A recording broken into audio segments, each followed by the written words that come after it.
Hello friends, आज का हमारा टॉपिक है ए पैसेज टू इंडिया, जो एक नॉवल है जिसे ई.एम. फ्रोस्टर के द्वारा लिखा गया था, जिनका जन्म 1 जनवरी 1879 में यूनाइटेड किंगडम में हुई थी और उनकी डेथ 7 जून 1970 में यूनाइटेड किंगडम में हुई थी।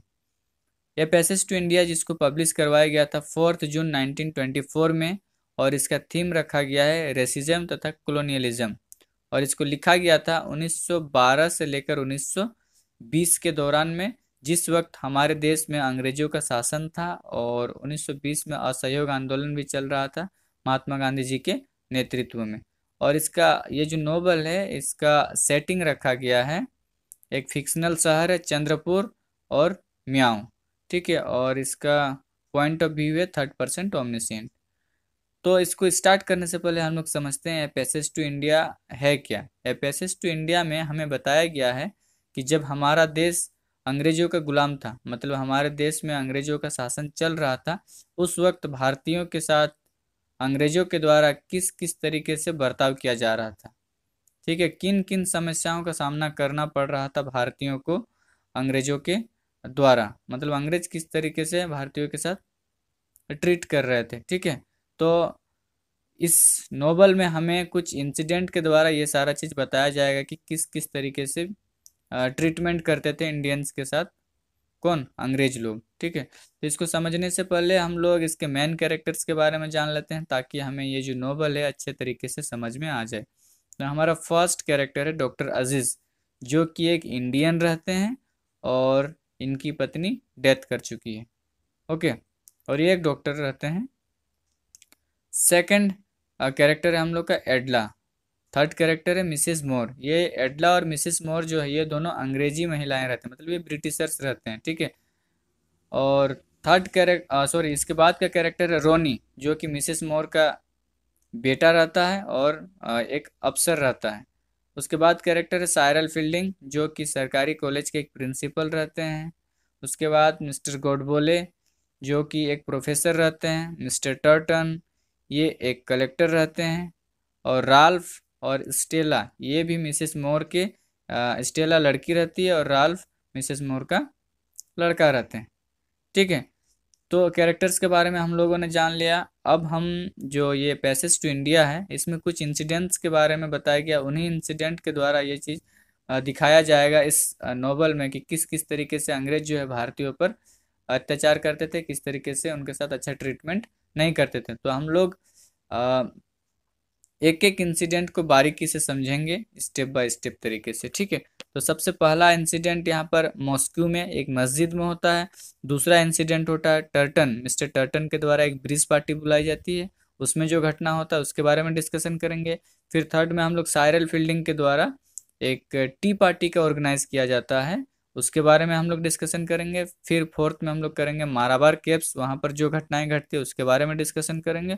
और फिफ्थ में कोर्ट, मतलब डॉक्टर अजीज़ को कोर्ट में ट्रायल देना पड़ता है, उसके बारे में डिस्कशन करेंगे। और सिक्स्थ में हम लोग डिस्कशन करेंगे एक म्याऊं नाम का जगह है, वहाँ पर क्या क्या घटना घटता है उसके बारे में, ठीक है। तो चलिए हम लोग इस टॉपिक को स्टार्ट करते हैं और आसानी से समझते हैं, ठीक है। मिसेस मोर और एडला, ये दोनों अंग्रेजी महिलाएं रहती, ये दोनों भारत आई हुई रहती है, ताकि वह भारतीय लोगों को नज़दीकी से जान सके, इंडियन लोगों को समझ सके, हमारे परंपरा, हमारे कल्चर, हमारे संस्कृति, इन सभी चीज़ों को हमारे आस पास से समझ सके, खुद में फील करके उसको समझ सके, ठीक है। तो होता क्या है कि डॉक्टर अजीज़ जो होते हैं, उनकी मुलाकात मिसेस मोर से एक मस्जिद में होती है। वो किस तरीके से होती है, डॉक्टर अजीज़ कहीं जा रहे होते हैं, तो रेलवे स्टेशन के किनारे इनका फेवरेट मस्जिद था, ठीक है। तो वे देखते हैं कि एक महिला है जो बिना चप्पल उतारे मस्जिद में घुसे जा रही है, उन्हें ऐसा आभास होता है। तो वे जोर से आवाज़ लगाते हैं। जब वे पास जाकर देखते हैं तो उन्हें पता चलता है कि चप्पल वो पहले ही उतार चुकी थी और मस्जिद में इंटर की थी। तो इसके बाद क्या होता है, डॉक्टर अजीज़ मिसेस मोर के साथ बातचीत करते हैं और दोनों के साथ अच्छा खासा दोस्ती हो जाता है, ठीक है। तो मिसेस मोर और एडला चूंकि भारतीयों को जानने के लिए आए हुए थे, इस वजह से जो मिस्टर टर्टन होते हैं वहाँ के कलेक्टर, वो एक ब्रिज पार्टी ऑर्गेनाइज करते हैं, जिसमें वे इंडियंस को भी इनवाइट करते हैं और ब्रिटिशर्स को भी इनवाइट करते हैं, ताकि फ़ायदा क्या होगा इसका कि मिसेस मोर और एडला भारतीयों से मिल सकेगी और उनके परंपरा, उनके कल्चर, इन सभी चीज़ों के बारे में वो जान सकेगी। ठीक है, तो होता क्या है कि इस पार्टी में इंडियंस भी आते हैं।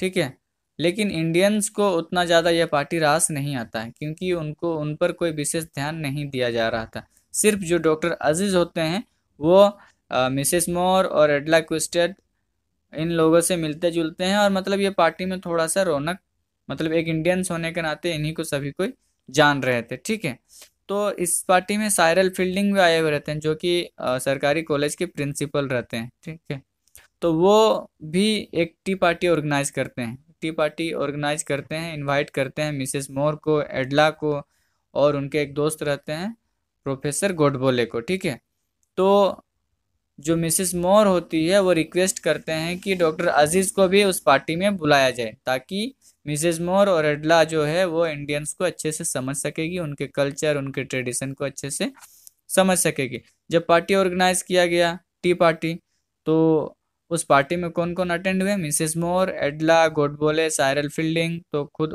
होस्ट करने वाले थे। ठीक है, और डॉक्टर अजीज, ये सभी को इस पार्टी में इंजॉय कर रहे थे। ठीक है, तो पार्टी में एंजॉय कर रहे होते तो वहाँ पर एक प्लान बनता है, जो डॉक्टर अजीज प्रपोजल पास करते हैं। वो कहते हैं कि हम लोगों को माराबार केव्स जाना चाहिए। ठीक है, चौथा में माराबार केव्स हम लोगों को जाना चाहिए। ठीक है, तो इस पर सभी को सहमति देते हैं कि हाँ बिल्कुल से बिल्कुल जाना चाहिए। तो इतने में थोड़ी देरी बाद क्या होता है, रोनी रोनी वहाँ पर आ जाता है, जो कि अफसर है, और वो मिसेस मोर का बेटा है, जो कि इंडियंस को बिल्कुल भी पसंद नहीं करता है। और वह और उसकी शादी किसके साथ होने वाली है? मिसेस मिसेस मोर का जो लड़का है रोनी, उसकी शादी होने वाली है एडला के साथ। ठीक है, तो अब यहाँ पर बात होता है कि रोनी बहुत नाराज हो जाता है। वो साइरल फील्डिंग से कहते हैं कि तुमने कैसे एक इंडियंस के साथ इन दोनों को बात करने के लिए छोड़ दिया। ठीक है, क्योंकि रोनी के नज़र में ऑल इंडियंस आर डॉग, सभी जो इंडियंस थे वो कुत्ते के समान थे, मतलब इनके नज़र में भारतीयों का कोई इज्जत मान सम्मान नहीं था। ठीक है, तो अब यहाँ पे क्या होता है, प्लान तैयार हो जाता है माराबार केव्स जाने का। ठीक है, तो माराबार केव्स में अब क्या क्या घटना घटती है इसके बारे में जानेंगे हम लोग। तो जिस दिन जाने का डेट होता है उस दिन क्या होता है कि जो साइरल फील्डिंग होते हैं और प्रोफेसर गोडबोले, उन दोनों का ट्रेन छूट जाता है, और जो मिसेस मोर है और एडला और डॉक्टर अजीज ये माराबार केव्स पहुंच जाते हैं। जब थोड़े देरी घूमने के बाद जो मिसेस मोर होती है उनको क्लिस्ट्रोफोबिया होता है, मतलब कि वो जो सुरंग होते हैं वहाँ पर एक तो अंधेरा होता है, ऊपर से आवाज़ें गूंजती है, और संकीर्ण रास्ता होता है जिस वजह से उनका दम घुटने लगता है। ठीक है, तो वो कहती है कि मैं अब आगे और नहीं जा सकती, और वे वहीं पर रुक जाती हैं। तो क्या होता है कि जो एडला है और डॉक्टर अजीज है और उनके साथ एक गाइड, ये तीनों क्या होते हैं, आगे की ओर बढ़ जाते हैं माराबार कैप्स को घूमने के लिए, केब में घूमने के लिए। तो वहाँ पर होता क्या है कि जो एडला है वो अपने आप में ये रियलाइज़ करती है कि क्या मुझे रोनी से शादी करनी चाहिए, क्या मैं रोनी से प्यार करती हूँ। ठीक है, और इसके साथ साथ वो पूछती है डॉक्टर अजीज से, क्या आपकी एक से ज़्यादा पत्नियां हैं? यह बात सुनकर डॉक्टर अजीज थोड़ा सा हकबका सा जाते हैं। क्यों? क्योंकि डॉक्टर अजीज का ऑलरेडी क्या हो चुका था, विवाह हो चुका था, और उनकी पत्नी डेथ कर चुकी थी। इस यह बात सुनकर डॉक्टर अजीज वहाँ से थोड़ा सा साइड हो जाते हैं, और जब वह अपने आप को संभालने के लिए, और जब वो वहाँ से रिटर्न आकर देखते हैं तो देखते हैं कि जो एडला है वो वहाँ पर नहीं है। थोड़े दूर जाने के बाद देखते हैं कि उनकी जो दूरबीन है वहाँ पर टूटी पड़ी हुई है। तो गाइड से पूछते हैं कि एडला कहाँ गए? इस पर गाइड कहता है मुझे भी नहीं पता। तो डॉक्टर अजीज नाराज हो जाते हैं और एक थप्पड़ मार देते हैं, किसको? गाइड को। तो गाइड भी वहाँ से भाग जाता है। ओके, तो अब डॉक्टर अजीज अकेले पड़ जाते हैं। वो तो बिल्कुल डर जाते हैं, क्योंकि इनके साथ जो आई थी वो अब है नहीं। तो थोड़े और आगे जाने के बाद वो देखते हैं कि जो एडला है वो जो हिल था वहाँ का, उसके नीचे वाले हिस्से में वे हैं। एक महिला उनके साथ खड़ी है जिनका नाम डेरेक है, वो उनके साथ बातचीत कर रही है, और साथ में साइरल फील्डिंग भी है और गोडबोले भी पहुंच चुके हैं। जल्दीबाजी में जो डॉक्टर अजीज हैं वो तुरंत दौड़े दौड़े वहाँ पर जाते हैं और एडला से बात करने की कोशिश करते हैं, परंतु एडला उनसे बिना बात किए वहाँ से चली जाती है। और इसके बाद क्या होता है, सभी कोई ट्रेन से चंद्रपुरा फिर से रिटर्न आ जाते हैं, और इस प्रकार से इन माराबार कैप्स का जो घटना है वो समाप्त होता है। आगे क्या होता है कि जैसे स्टेशन पर पहुंचते हैं तो जो पुलिस होती है वो डॉक्टर अजीज को अरेस्ट कर लेती है। अब किस जुर्म में? इस जुर्म में अरेस्ट करती है कि जो एडला है वह स्टेटमेंट देती है पुलिस के सामने कि माराबार केप्स में जो डॉक्टर अजीज हैं वो मेरे साथ सेक्सुअली हरासमेंट करने की कोशिश कर रहे थे, मतलब मुझे तंग कर रहे थे, मुझे परेशान करने की कोशिश कर रहे थे। ठीक है, तो चूंकि ऐसा तो कुछ था नहीं, कुछ पता ही नहीं था कि ऐसा कुछ हुआ है बोल के बेवजह फंसाया जा रहा है। लेकिन पुलिस क्या, पुलिस तो अंग्रेजों की थी, इस वजह से डॉक्टर अजीज को अरेस्ट कर लिया जाता है।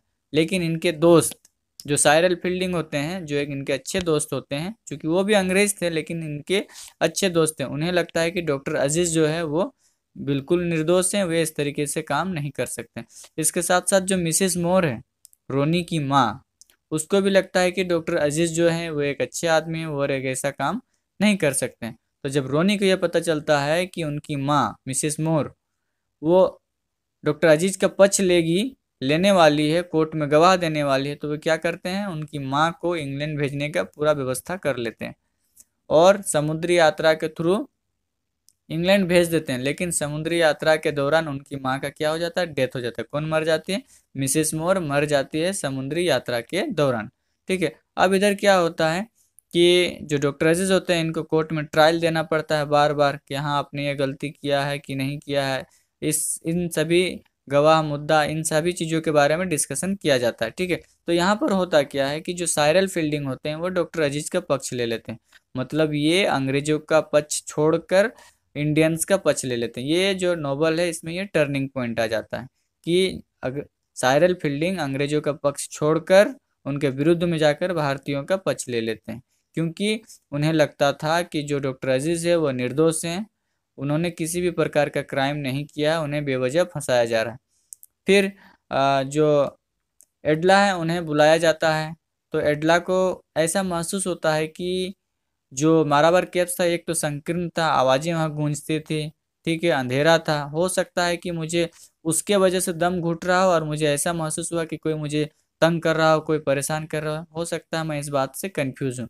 और वो कहती है कि मेरे साथ ये जो डॉक्टर अजीज है उन्होंने कोई क्राइम नहीं किया है, मेरे साथ उन्होंने मुझे कोई हरासमेंट नहीं किया, ये निर्दोष है, इन्हें छोड़ दिया जाए।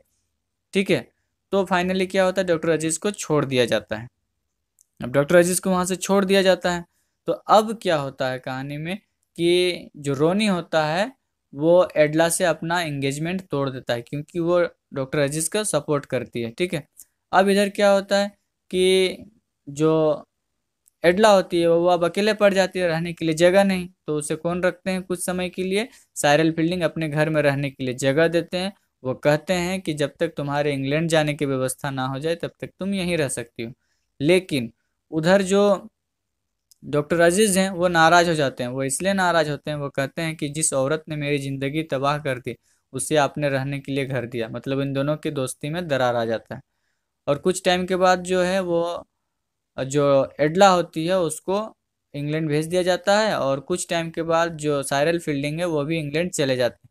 तब डॉक्टर अजीज कहते हैं कि मेरा सोचना बिल्कुल सही था कि साइरल फील्डिंग इंग्लैंड चले गए हैं, मतलब अब वो जाकर एडला से शादी कर लेंगे और उनका सारा प्रॉपर्टी अपने हाथ में कर लेंगे। ठीक है, और इस तरीके से ये जो कोर्ट वाला पूरी इंसिडेंट है वो फिनिश हो जाता है। अब क्या होता है, अब कहानी 2 साल शिफ्ट कर जाती है। 2 साल बाद जो डॉक्टर अजीज होते हैं वो एक मियाओ नाम की जगह पर चले जाते हैं, जहाँ पर हिंदू लोग रहते थे, वहाँ पर वो चले जाते हैं और वहीं पर रहने लगते हैं। ठीक है, तो एक दिन क्या होता है कि डॉक्टर अजीज जो होते हैं वो बोटिंग कर रहे होते हैं, गंगा नदी में बोटिंग कर रहे होते हैं। तो उसी दौरान उनकी नाव की टक्कर साइरल फील्डिंग के नाव से टक्कर हो जाती है, दोनों के बीच में नावों में टक्कर हो जाती है और वे एक दोनों को देखते हैं। ठीक है, तो यह देखकर आश्चर्य हो जाते हैं कौन, डॉक्टर अजीज, कि साइरल फील्डिंग के साथ कौन कौन है, स्टेला और राल्फ। स्टेला कौन है, मिसेस मोर की बेटी। चूंकि जो डॉक्टर अजीज थे उनको क्या उम्मीद था कि जो साइरल फील्डिंग है वो किससे शादी कर लेंगे, एडला से, लेकिन वो एडला से शादी नहीं करते हैं, बल्कि वो किससे शादी करते हैं, स्टेला से शादी करते हैं, जो कि मिसिस मोर की बेटी होती है। और इस तरीके से जो थोड़ा बहुत मिसअंडरस्टैंडिंग था डॉक्टर अजीज का मन में, किसको लेकर, अपने दोस्त साइरल फील्डिंग को लेकर, वो समाप्त हो जाता है। वे दोनों दोस्त फिर से दोस्त बनते हैं और वे मियाओं के जंगल में अपने घोड़े लेकर घूमने फिरने जाते हैं और अपना टाइम स्पेंड करते हैं। लेकिन फाइनली डॉक्टर अजीज जो है वो कहते हैं कि एक अंग्रेज और एक भारतीय कभी भी दोस्त नहीं हो सकता। भले हमारे ट्रेडिशन अलग हो, परंपरा अलग हो, सब चीज़ अलग हो, ये सारे होने के बावजूद भी हम लोग एक दूसरे के दोस्त नहीं बन सकते हैं। और वे हम लोग तब तक नहीं बन सकते हैं जब तक हमारा देश भारत पूर्ण रूप से स्वतंत्र नहीं हो जाता है अंग्रेजों के चुंगल से। जिस दिन हमारा देश पूर्णतः स्वतंत्र हो जाएगा अंग्रेजों से, उस दिन क्या होगा कि हमारे परंपरा, हमारे नीति नियम सब कुछ अलग होने के बावजूद भी हम लोग क्या हो सकते हैं, एक अच्छे दोस्त बन सकते हैं। लेकिन अभी नहीं बन सकते हैं। और इस तरीके से ये जो नोवेल है ये समाप्त हो जाता है। Thank you.